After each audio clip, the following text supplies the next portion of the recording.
Hola a todos, bienvenidos a una nueva semana. Bueno, en esta oportunidad nos vamos a meter de lleno en el mundo de la terminología especializada.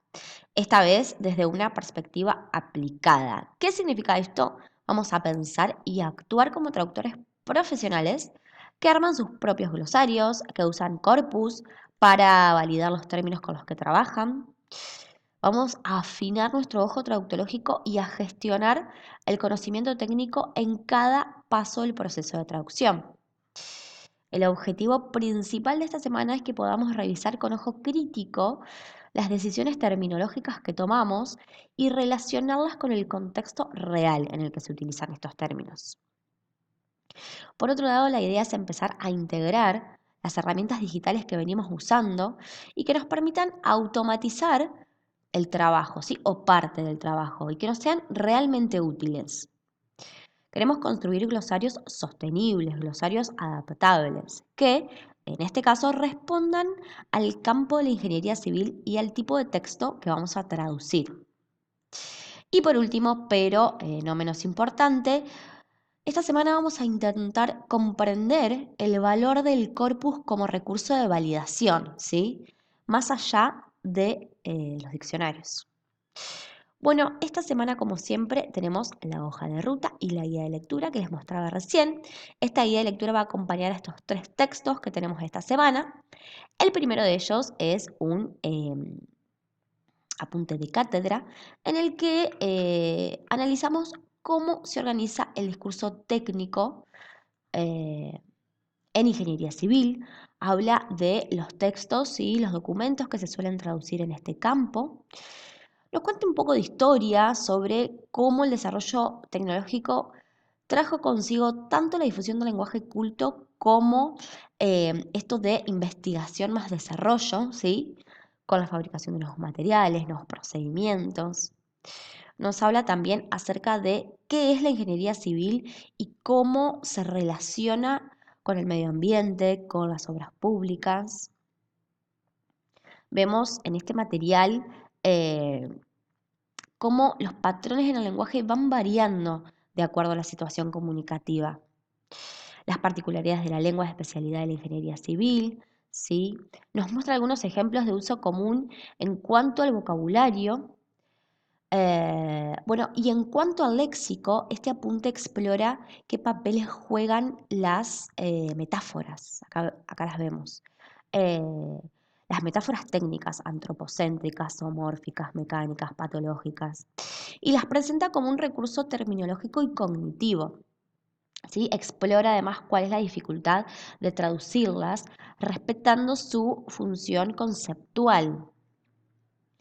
Bueno, este apunte también nos habla de las discrepancias en relación a la tecnología, nos cuenta sobre los rasgos morfológicos, los rasgos sintácticos, nos aporta recursos, ¿sí?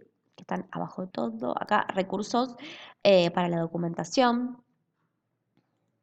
Bueno, por otro lado, el segundo texto es un artículo de Tevi Cabré, en el que se propone una metodología para la elaboración de terminologías bilingües dentro de los programas de traducción asistida, basados ¿sí? en memorias de traducción. Ambos autores analizan la integración entre textos y unidades terminológicas en entornos profesionales reales, ¿sí? Y presentan un modelo didáctico de interacción entre traducción y gestión terminológica. Se describen fases, ¿sí? Fases concretas, análisis, pretraducción, traducción, posedición, en las que el traductor no solo traduce, sino que además alimenta una memoria terminológica contextualizada y dinámica.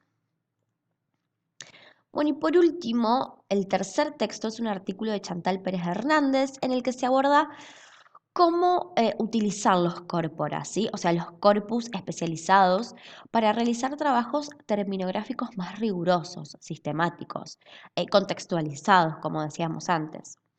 Nos habla de la diferencia entre corpus especializado y corpus general. La autora sostiene que la terminografía debe basarse en datos reales de uso lingüístico y no en intuiciones.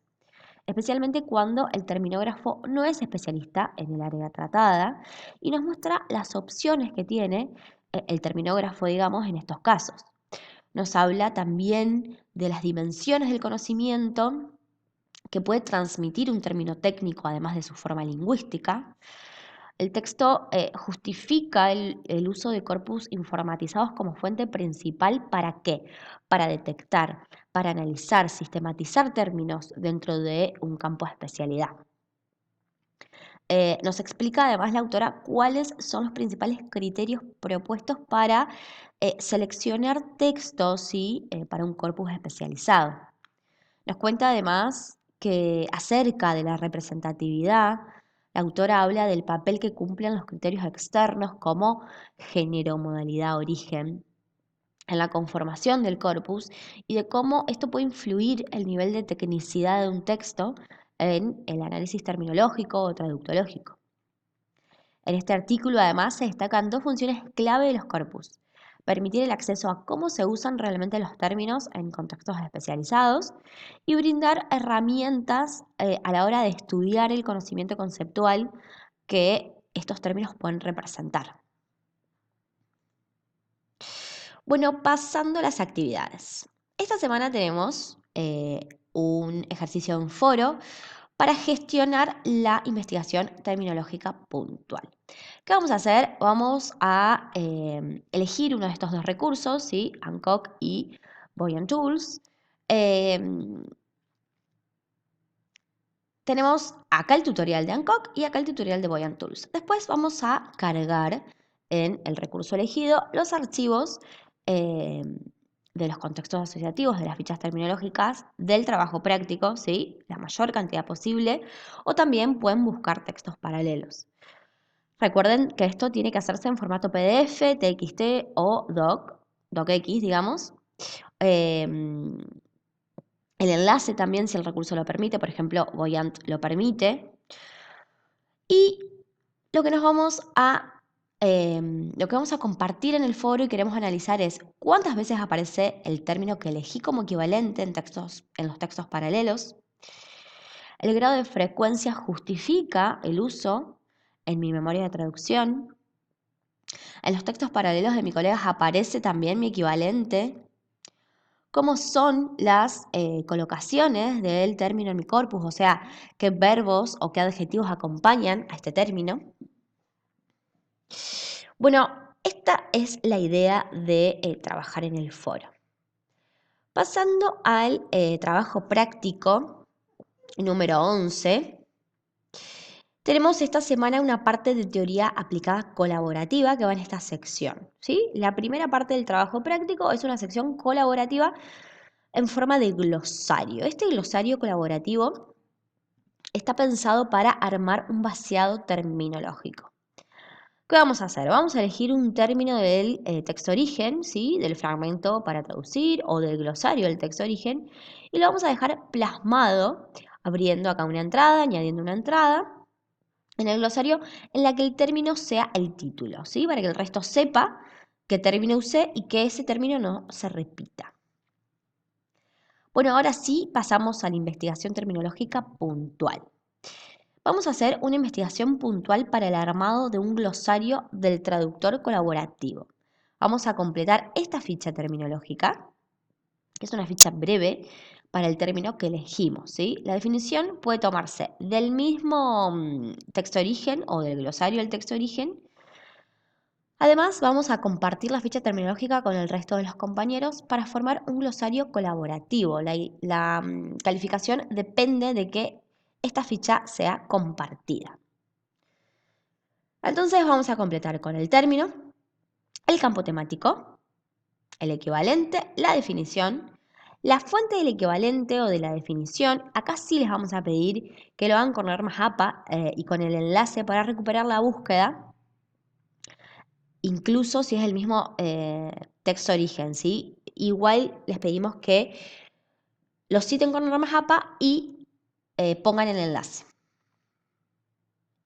El contexto asociativo, la fuente del contexto asociativo, lo mismo, con normas APA, y la cantidad de veces que se repite el término en el texto origen.